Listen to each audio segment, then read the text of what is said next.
Franchement, qui aurait pu prédire? Et alors, si vous êtes patron, je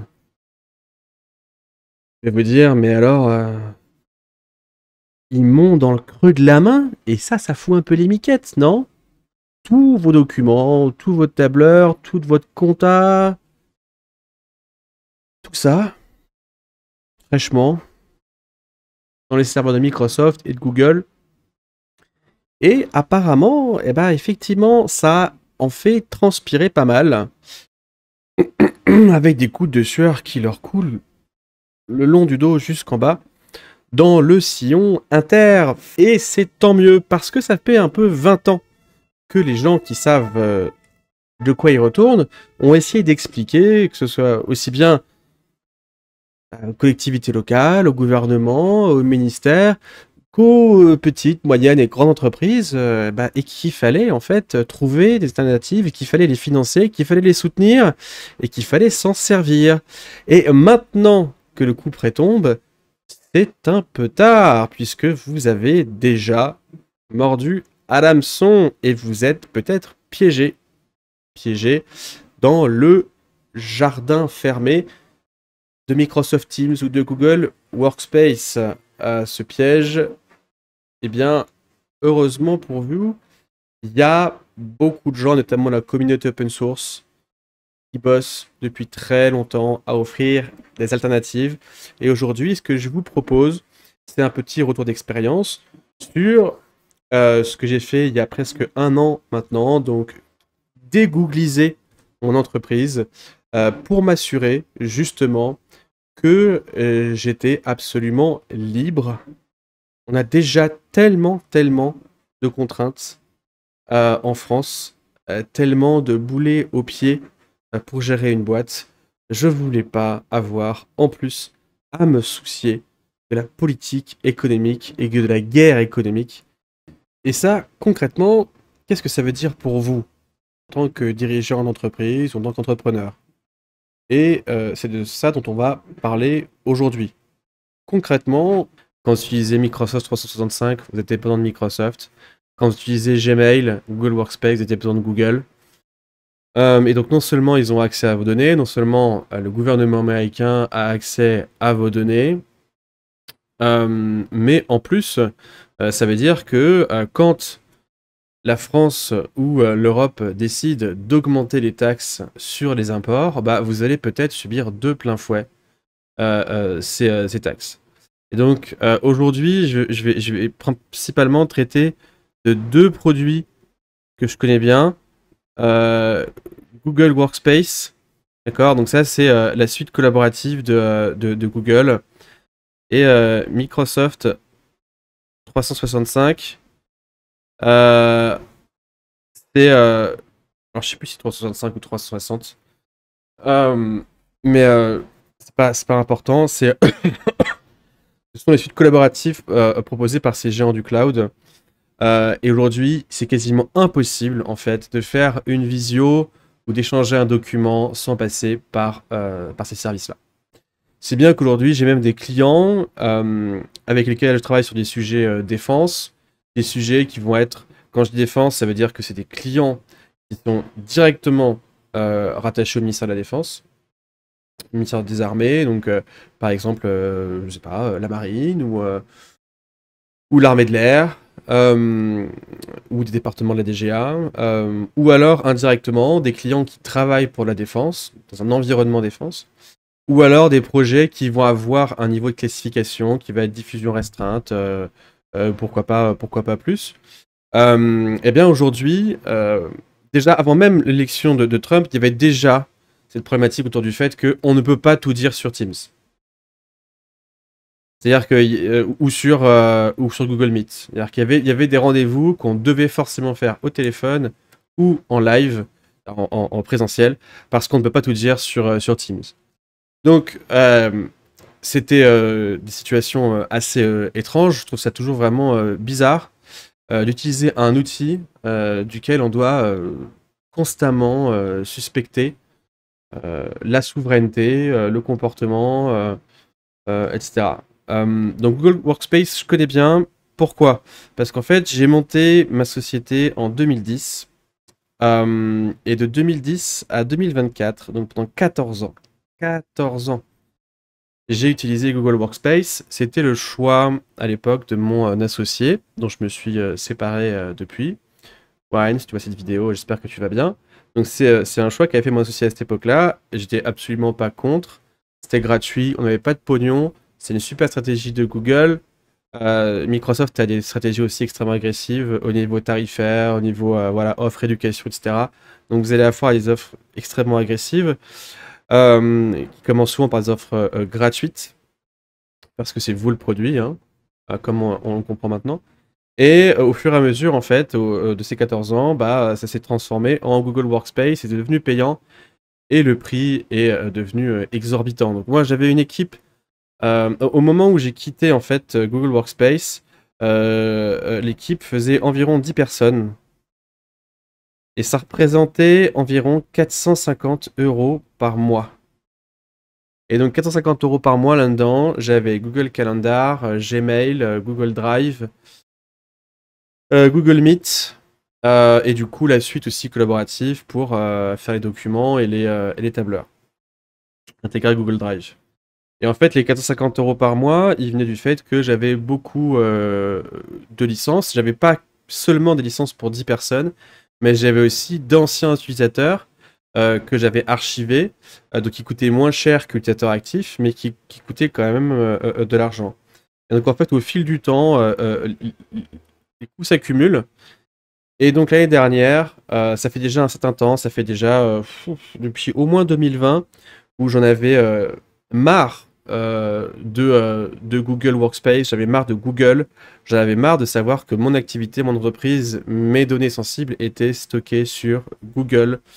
Et je voulais pouvoir montrer patte blanche à mes clients. Donc c'était déjà bien avant ce souci d'élection de Trump, de taxes, d'augmentation des prix, et de tout d'un coup, un revirement patriotique ou un élan de souveraineté. Non, non, c'était bien avant ça, où déjà je me suis posé la question, et je suis content d'avoir migré il y a maintenant presque un an, puisque ça prouve vraiment à quel point être pieds et poings liés avec ces acteurs-là, c'est un problème majeur.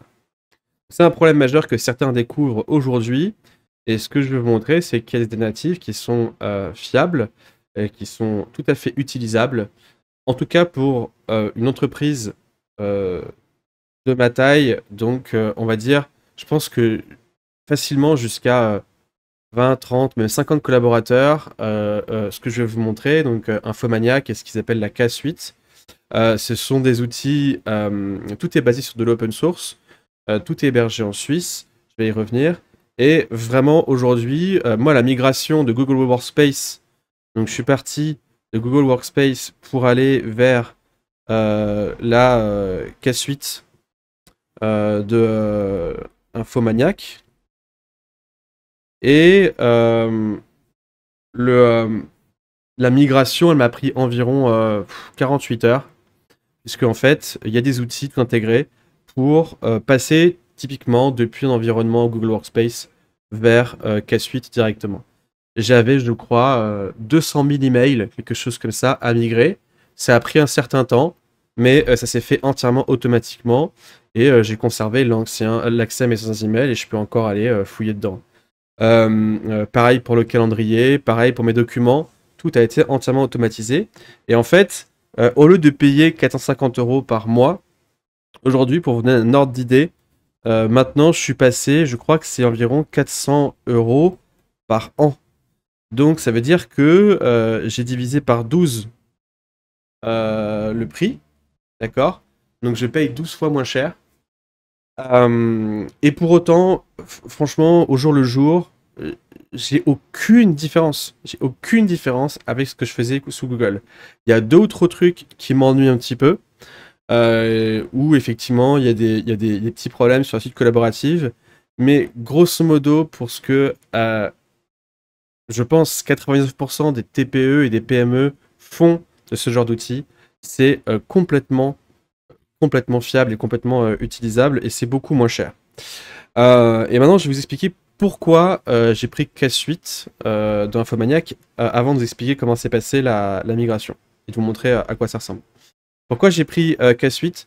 Première chose, je voulais quelque chose qui était en dehors de la juridiction américaine, en fait pas spécifiquement américaine, mais plutôt où la juridiction était celle de la France, de l'Europe, ou une juridiction neutre.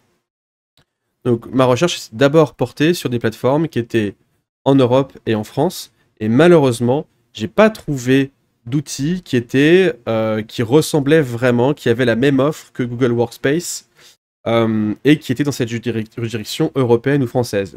Quand je dis juridiction, ça veut dire que même les serveurs où sont hébergés ces outils-là doivent être, du coup, non seulement sur le sol français ou européen, mais en plus opérés par une société française ou européenne, avec en plus des contrats en euros.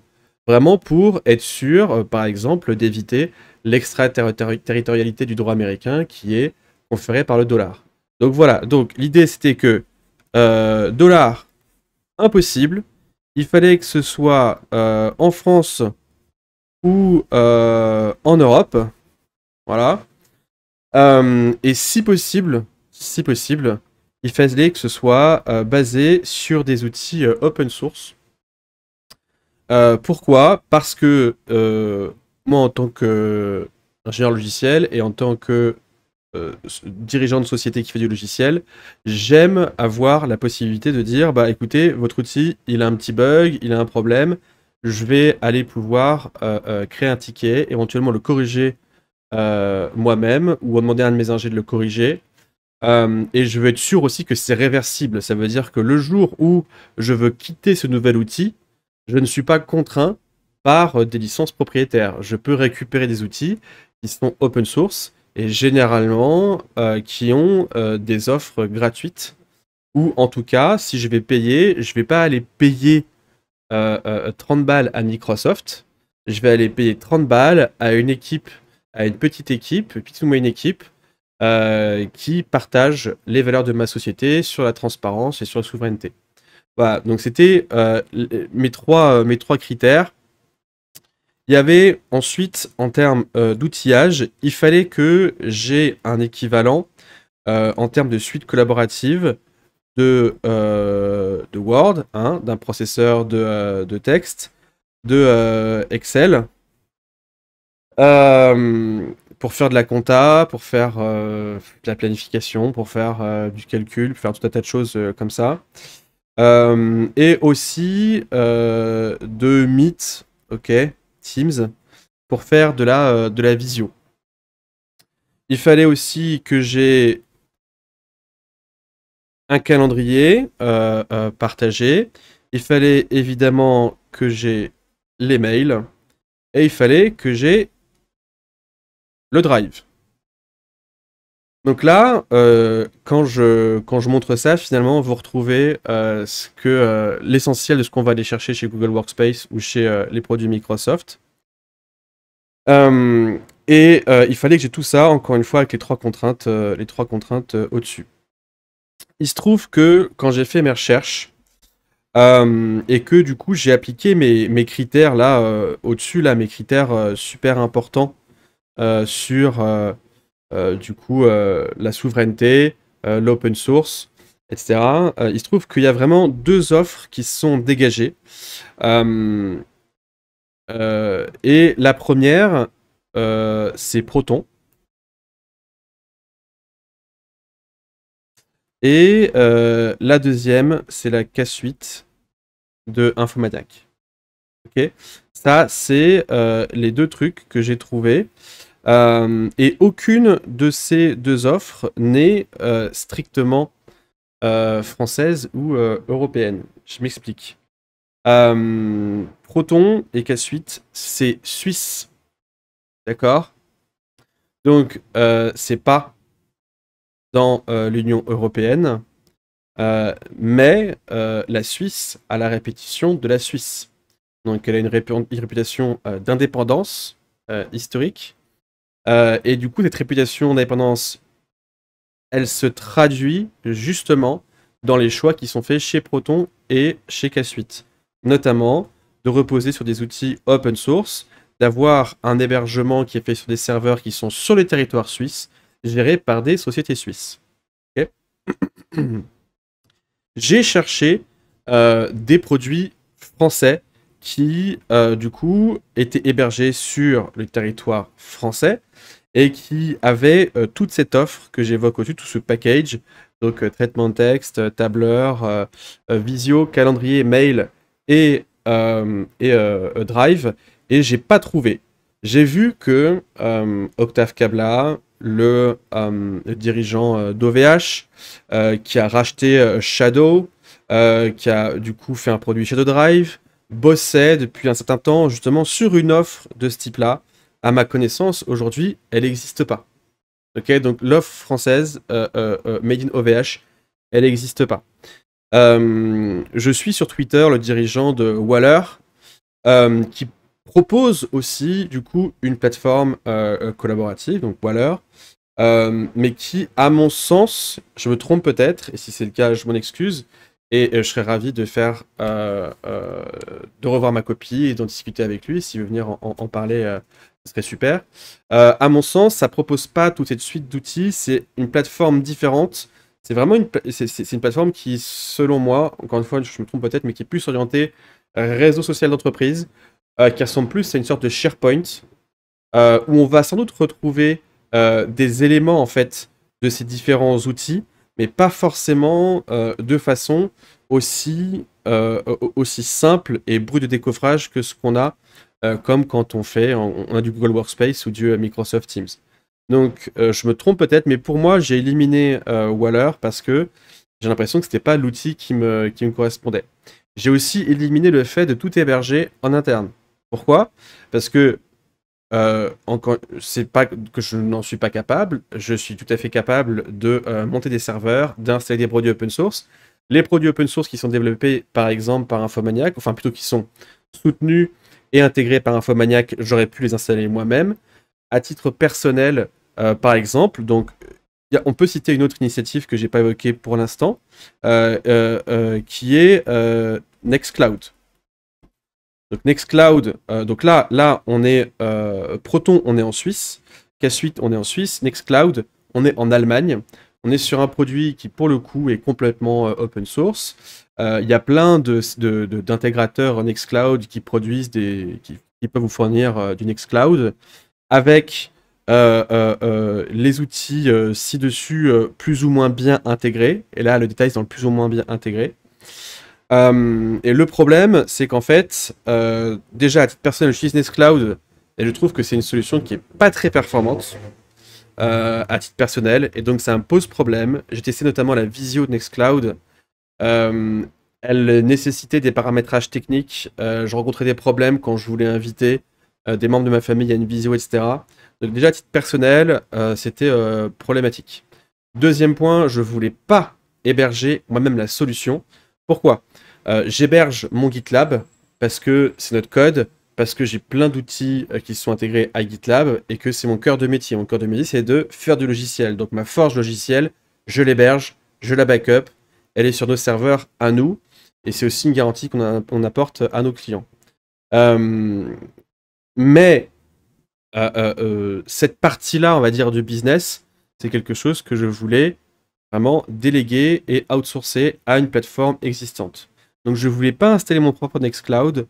Pour autant, s'il y avait eu vraiment une offre Nextcloud qui était vraiment, mais directement sur étagère, avec une super expérience, je pense que je l'aurais prise. Mon expérience aujourd'hui, c'est que Nextcloud n'est pas à la hauteur de ce que j'ai trouvé, notamment chez K-Suite. Voilà. Mais si vous êtes intéressé par une offre vraiment purement européenne, allez voir Nextcloud, c'est allemand, et vous aurez des offres d'hébergement directement Nextcloud, et vous pouvez tester.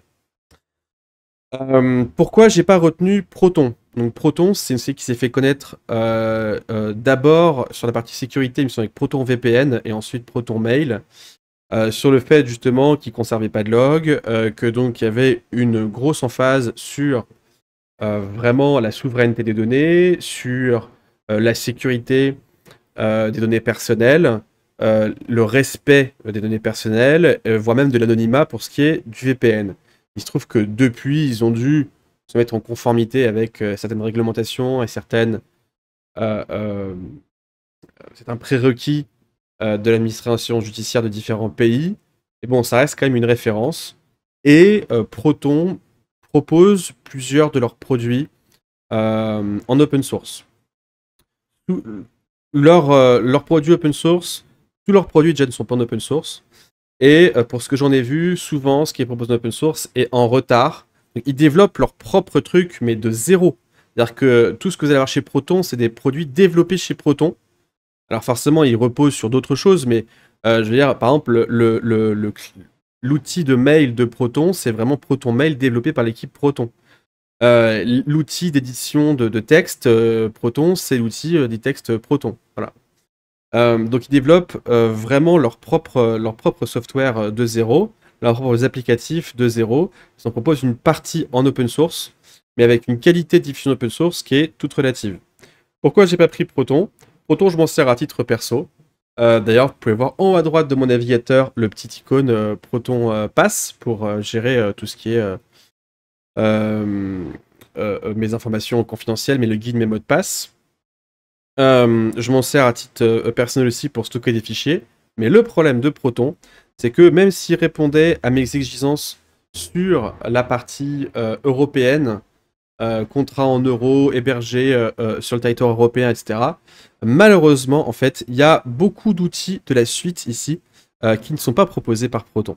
Voilà, donc il y a un éditeur de texte avec, comme d'hab chez Proton, du chiffrement de bout en bout, des choses comme ça, qui vont être sûrement très utiles pour vraiment des aficionados de la sécurité, de l'anonymat, et c'est excellent. Donc à titre personnel, j'utilise. Mais typiquement, il n'y a pas de tableur. Donc il n'y a pas d'équivalent à Excel. Il n'y a pas d'outil de visio. Il y a un outil de calendrier, mais il n'est pas aussi collaboratif et intégré que ce qu'on a dans des offres concurrentes. Donc pour moi, le gros problème avec Proton, c'est que typiquement, j'avais pas Excel et j'avais pas la visio. Donc j'ai pas pris Proton. Voilà. De fil en aiguille, j'ai découvert du coup cette solution qui s'appelle K-Suite de Infomaniac. On voit derrière sur mon navigateur. Et alors Infomaniac, ce qu'il faut savoir, c'est qu'au départ, leur métier c'est hébergeur. Donc au départ, c'est une sorte de petit OVH suisse. Et donc, ils ont leur propre infrastructure. Et justement, déjà, en tant qu'hébergeur, ils avaient déjà ces valeurs autour, justement, de la souveraineté, de l'efficacité énergétique, de la confidentialité. Vraiment, c'est dans la droite lignée historique de la mentalité suisse.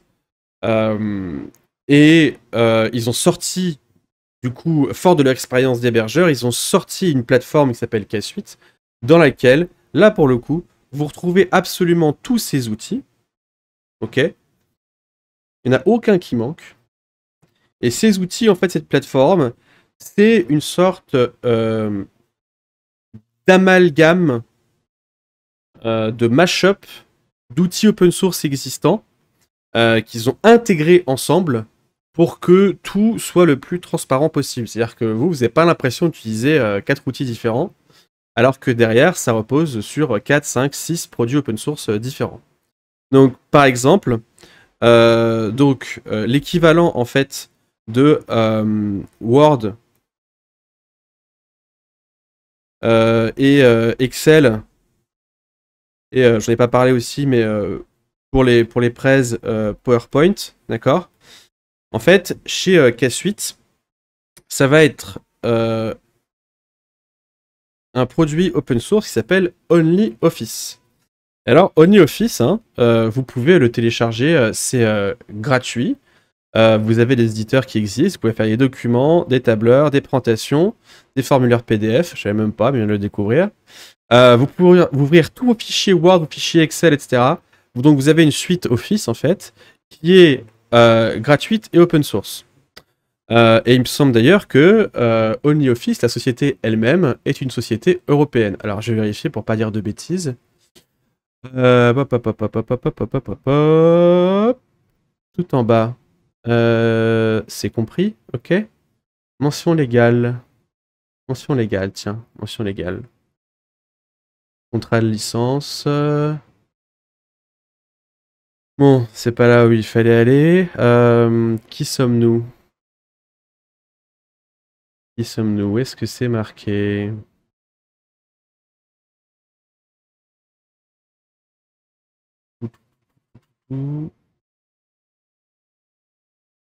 C'est leur offre entreprise. Donc c'est Ascensio Systems, voilà. Et Ascensio Systems, donc je crois qu'ils ont... voilà, on tombe sur la page Wikipédia. Première version 2009, hein, donc c'est pas récent, hein, ça fait 15 ans. Là, vous avez le lien vers le GitHub. Donc ce que vous allez trouver dans Infomaniac, hein, ça va être basé sur le code source qui est ici et que vous pouvez déployer en local sur votre serveur, que vous pouvez utiliser directement sur votre PC avec les éditeurs. Voilà, là, ça c'est OnlyOffice pour le traitement de feuilles de calcul. Et donc OnlyOffice, donc disponible sur Windows, Mac, Linux, Android, iOS. Licence GPL, AGPL pour être précis, et la société. Alors, Ascensio Systems, est-ce que on a...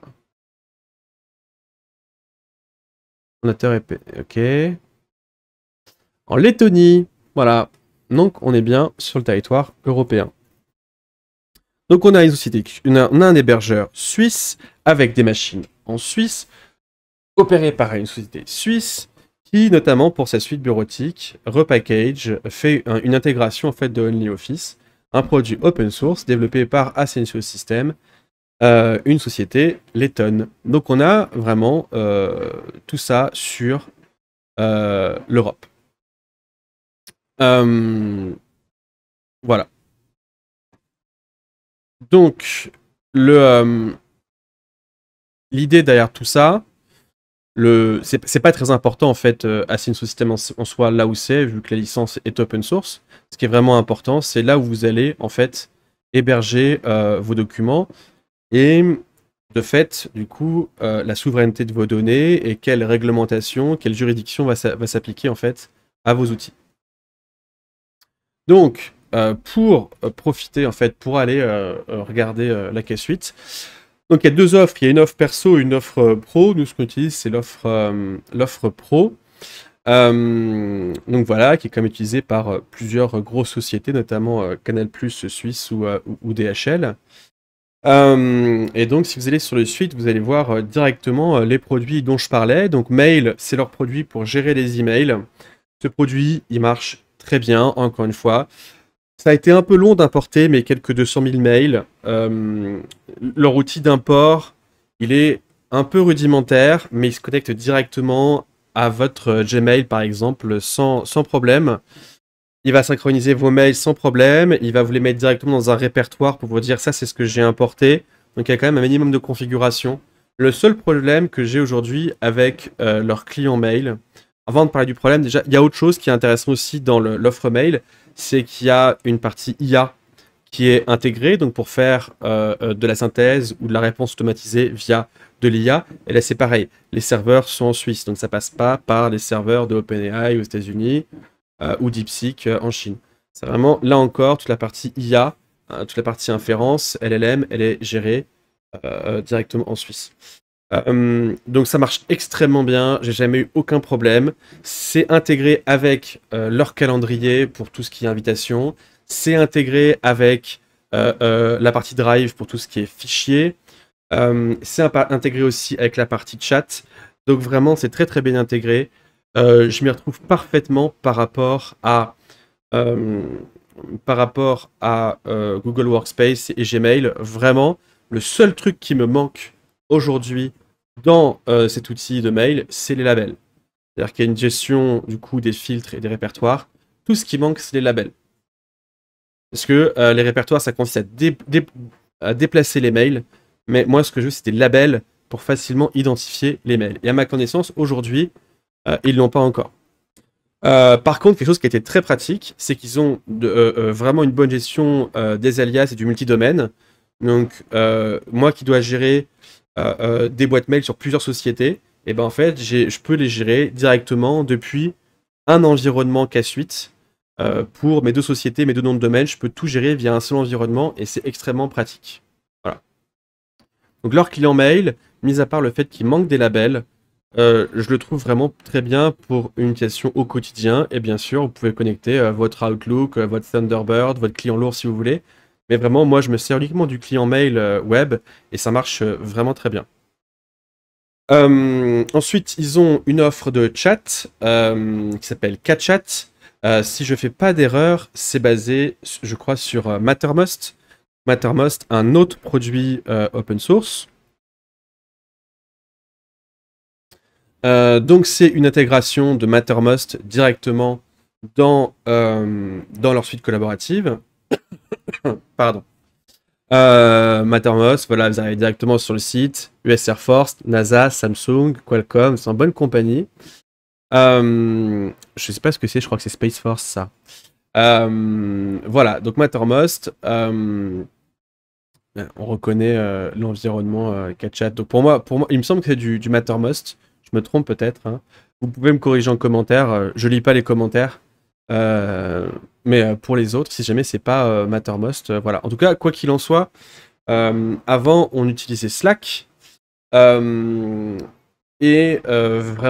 on n'a rien perdu en passant à KChat parce qu'on utilisait assez peu d'intégration Slack. On s'en servait vraiment juste pour discuter entre nous. Et donc KChat fait ça très bien. La seule chose qu'on avait intégré dans Slack, c'était des flux RSS et des webhooks, ce qu'on peut aussi faire dans KChat. Donc il n'y a vraiment eu aucun problème de ce côté-là. Encore une fois, je pense que pour 99% des TPE, PME, ça va correspondre sans problème. Voilà. Ce qui est intéressant aussi dans KChat, c'est qu'il y a l'intégration directement du chat audio, ce qui fait que quand je vais, j'ai un bouton appeler, je peux directement appeler les gens, faire des appels de groupe directement depuis KChat. Voilà. Et ça, dans Slack, on s'en servait peu ou pas, parce que dans la version gratuite, c'était assez contraint. L'autre produit, c'est KDrive, et en fait, derrière KDrive se cache leur offre, en fait, leur suite collaborative, qui va proposer donc du coup le stockage de fichiers, la création de l'édition de fichiers Word. Donc c'est entièrement compatible avec tous les fichiers Word, que ce soit les formats Open Document ou alors que ce soit le format propriétaire DocX, avec les anciens et les nouveaux formats. Donc vous avez vos documents Word, vous avez vos présentations PowerPoint, vous avez vos PDF et vous avez vos fichiers Excel au format Word ou au format Microsoft qui marchent sans problème. Encore une fois, parce que finalement, les éditeurs, la suite, c'est basé sur OnlyOffice. D'ailleurs, ils s'en cachent pas, c'est marqué là. Alors, KChat, est-ce que c'est marqué? Non, c'est pas marqué sur quoi il se base. Alors, je sais que pour la communication, je vais vite revenir rapidement sur KChat. La partie visio se base sur Jitsi. Et la partie texte se base sur Mattermost, je crois. Voilà. Et pour KDrive, je ne sais pas sur quoi se base la partie hébergement et gestion des fichiers. Vous allez du coup retrouver toute la partie gestion de répertoire, partage des fichiers. Vous allez vraiment retrouver l'essentiel de ce que vous avez en fait sur un Teams ou sur un Google Workspace. Mais la partie édition de documents, c'est OnlyOffice. Et donc l'avantage, c'est quoi? L'avantage, c'est que c'est sous Windows, sous Linux, sur Android ou sur iOS, il y a OnlyOffice. C'est gratuit, c'est open source, vous pouvez les télécharger. D'accord?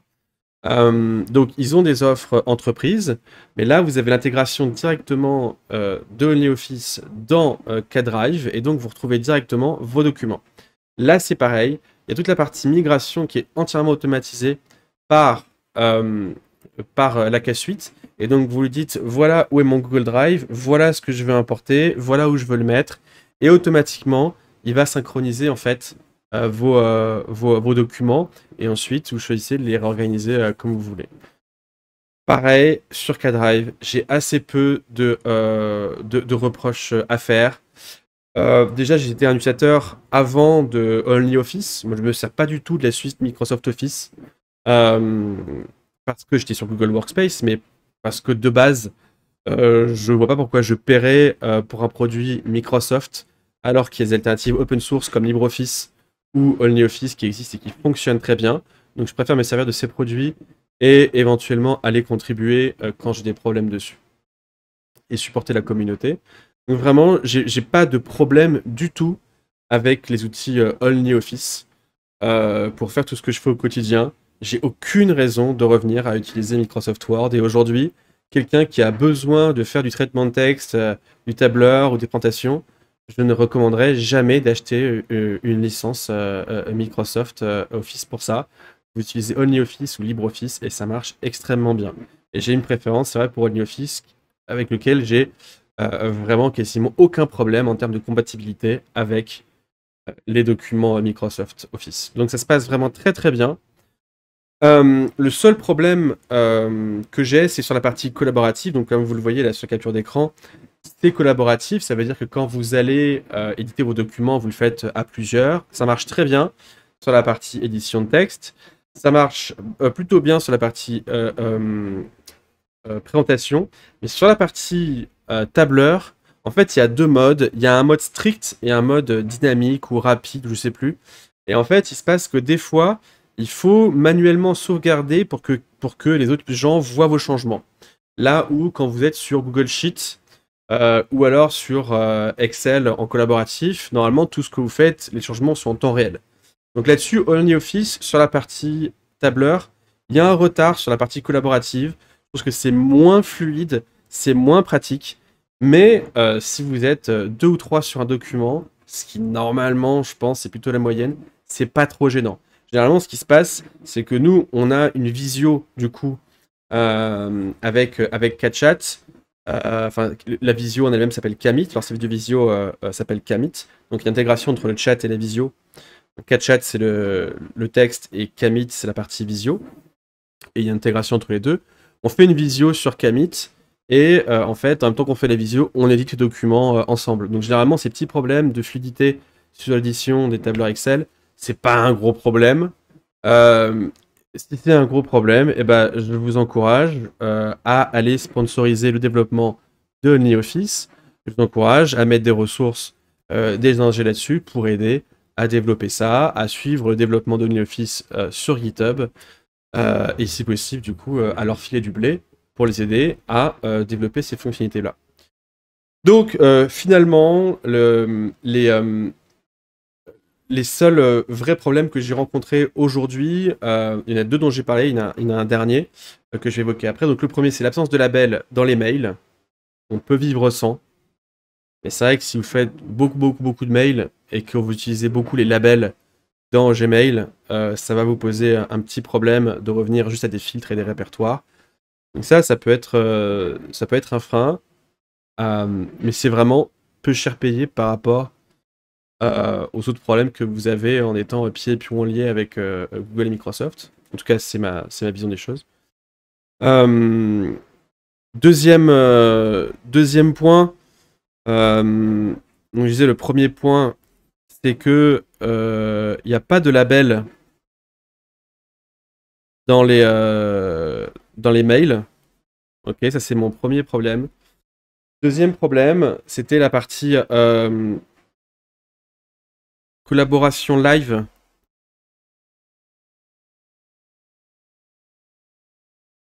Sur les tableurs, qui pour moi est très perfectible. Puisqu'effectivement, il y a cette modification qu'on voit pas en temps réel, comme je l'ai dit. Mais encore une fois, je trouve que c'est assez mineur comme problème et c'est un outil open source, donc je vous invite à sponsoriser son développement. Le troisième problème que j'ai, qui là peut être un peu plus ennuyeux, c'est que sur la partie visio, il arrive, c'est rare, mais il arrive que j'ai, quand j'organise une réunion visio avec des clients, donc l'équivalent d'un Microsoft Teams ou l'équivalent d'un Google Meet, il arrive que les utilisateurs n'arrivent pas à utiliser leur micro ou leur webcam correctement. Donc, ça arrive. Et je pense que le plus gros problème, c'est celui-là. J'ai l'impression que Infomaniac travaille pas mal dessus et au fil du temps, ça s'arrange. Au fil du temps aussi, il y a le fait que les gens sont très habitués et très formatés Microsoft Teams et Google Meet. Ils ont déjà leur réglage tout fait et donc ça marche forcément directement. Là où quand ils arrivent sur du coup Kamit, ils arrivent sur votre Kamit. Et donc, du coup, ils n'ont pas forcément les paramétrages tout fait dès le départ. Et effectivement, il y a peut-être une petite barrière à l'entrée technique. Le Covid a aidé les gens, je pense, à rentrer à marche forcée dans Microsoft Teams et Google Meet. Mais là, sur des outils comme Kamit qui sont mis sur Jitsi, l'interface, franchement, elle est extrêmement simple. Il n'y a aucune difficulté vraiment en termes d'utilisation. Mais pourtant, j'ai des utilisateurs, des clients chez lesquels ça ne marche pas et sur lesquels, du coup, je suis obligé de passer sur Jitsi, sur des serveurs publics hébergés par Jitsi et pas directement sur la K-Suite et Infomaniac. Donc ça, pour moi, c'est mon plus gros problème. Mais j'ai l'impression que plus ça va, moins c'est le cas. Je dirais qu'aujourd'hui, ça va être le cas dans moins de 10% des cas. Moins de 10% des appels, des visuels avec l'extérieur, je vais avoir des problèmes de ce type-là, qui sont généralement assez vite réglés. Les gens règlent leur micro, leur caméra. Il y a très très rarement des problèmes d'incompatibilité totale. Vraiment, c'est vraiment extrêmement rare, sauf quand vous avez en face d'environnements contraints ou des navigateurs ou des réseaux extrêmement sécurisés. En règle générale, ça marche quand même plutôt bien. Tout ça, toute la K-Suite, en fait, ce qui est intéressant, c'est que vous allez en plus pouvoir donc soit directement y accéder via le nom de domaine d'Infomaniac, soit vous allez pouvoir apporter votre propre nom de domaine. D'accord?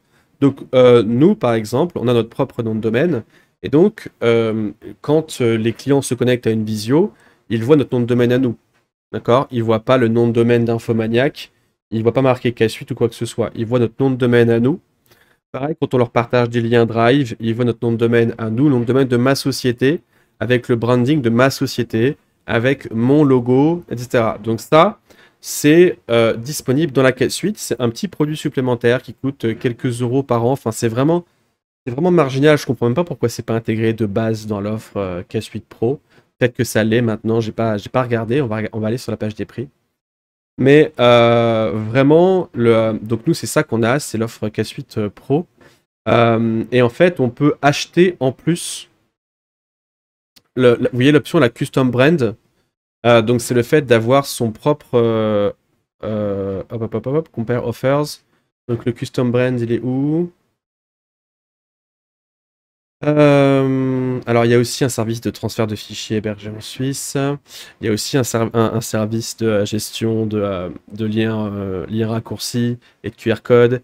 Il y a aussi une gestion de partage de secrets. Et donc, le Custom Brand, il est là. Et donc, le Custom Brand, on peut l'acheter en option supplémentaire. Donc, c'est pas très bien documenté sur leur site. Mais vous pouvez prendre, vous voyez là, il y a marqué que c'est pas inclus dans l'offre pro. Et en fait, vous pouvez l'acheter en plus pour quelques euros.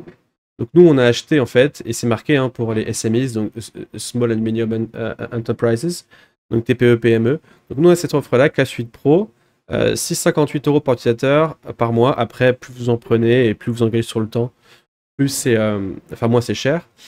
Et vous achetez en plus le Custom Brand. Et Custom Brand, ça va faire que donc, comme on le voyait là, vous allez avoir votre propre logo, vous allez avoir directement aussi votre nom de domaine. Ok. Donc là, j'en arrive à un quatrième problème dont tout le monde va se foutre à part moi, ou les sociétés qui font du logiciel, qui est qu'en fait, votre nom de domaine, en fait, pour avoir le branding qui marche, votre nom de domaine, vous devez en fait faire en sorte que les serveurs de nom de domaine doivent être chez directement Infomaniac. Donc ça veut dire qu'en fait, si par exemple vous utilisez Cloudflare, si vous avez, je sais pas, vos serveurs de gestion de nom de domaine qui sont chez Gandhi, chez GoDaddy, chez je sais pas qui, en fait, vous allez devoir du coup changer vos serveurs DNS, vos serveurs de nom de domaine, pour utiliser ceux de Infomaniac pour que l'offre de custom brand fonctionne. Donc vous puissiez accéder en fait à drive.votre nom de domaine, meet.votre nom de domaine, mail.votre nom de domaine et ainsi de suite. Donc c'est un problème parce que pour des sociétés qui font du logiciel comme nous, on gère beaucoup de noms de domaine et surtout de sous-noms de domaine. Et donc moi je préférais passer par Cloudflare, l'interface de Cloudflare qui est quand même plus conviviale et qui propose beaucoup plus d'options. Donc c'est quand même un problème pour moi de passer par du coup les serveurs de nom de domaine de Infomaniac et pas de Cloudflare par exemple. Euh, ou de Gandhi. Ou de Gandhi pour parler du coup d'une alternative européenne. Si vous n'êtes pas une société qui fait du logiciel, je pense que ce critère-là, franchement, c'est pas très grave. Si vous n'avez pas besoin du branding, c'est pas très grave. Voilà, c'est pas vraiment normalement bloquant. Alors oui, mais il y a mon écran, il y a mes notes qui cachent depuis tout à l'heure, donc faut que je les, faut que je les masque. Voilà, là on voit mieux. Donc voilà, ça c'est vraiment un problème de migrer le nom de domaine, enfin dans le nom de domaine, le serveur de nom de domaine qui est Infomaniac et pas directement là où vous le voulez. Vous avez du coup aussi la gestion des backups et de la restauration pour les mails, le calendrier, les contacts, le drive. Voilà, tout ce qui est gestion utilisateur, c'est très bien fait.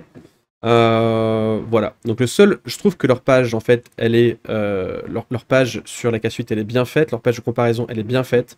Le seul piège, c'est ça. Le custom brand, moi je me suis dit au début, non mais moi il faut que ce soit mon nom de domaine, il faut que ce soit mon identifiant visuel, il faut que ce soit mon logo, le nom de ma marque, etc. Et là je me suis dit, bah faut que je paye du coup quasiment 2 fois plus cher. Non, vous achetez l'offre pro et ensuite vous pouvez acheter l'option custom brand en plus qui coûte vraiment quasiment rien. Voilà. Donc ça c'est mon retour sur l'utilisation de la K-Suite. Depuis du coup l'été 2024, je m'en sers tous les jours pour gérer 2 sociétés différentes. Ça marche extrêmement bien. Et donc les seuls problèmes que j'ai rencontrés, c'est vraiment des petits problèmes mineurs. Je ne retournerai jamais à Google Workspace. Je ne retournerai jamais sur une offre Microsoft. Je n'y vois aucun intérêt. Les 4 problèmes que je vous ai remontés, pour moi, ne justifient pas d'aller sur des offres américaines ou des offres de façon générale où vous n'avez pas de souveraineté sur vos données, vous êtes dans un territoire et une juridiction extra-européenne, vous êtes confronté à des problèmes de réversibilité parce que c'est basé sur des produits propriétaires, des protocoles propriétaires, euh, des formats propriétaires, des outils propriétaires. Voilà. Et donc je trouve que la K-Suite, c'est un bon exemple à suivre si des concurrents veulent remboîter le pas en France.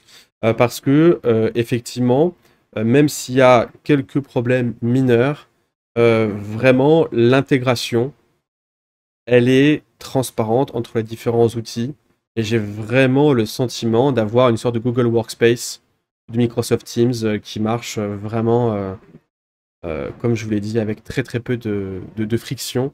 Et donc, je ne reviendrai jamais en arrière. N'hésitez pas à laisser des commentaires si vous avez des questions ou des remarques. Comme d'habitude, je vous rappelle, je ne les lirai pas parce que je m'en fous. Euh, c'est du write only. Voilà, je vous dis des trucs. C'est bien, tant mieux. C'est pas bien, tant pis.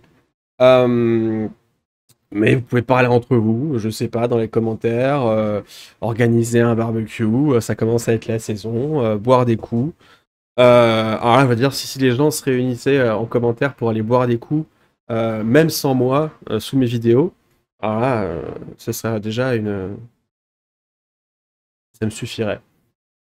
Donc n'hésitez pas à laisser des commentaires pour parler entre vous. À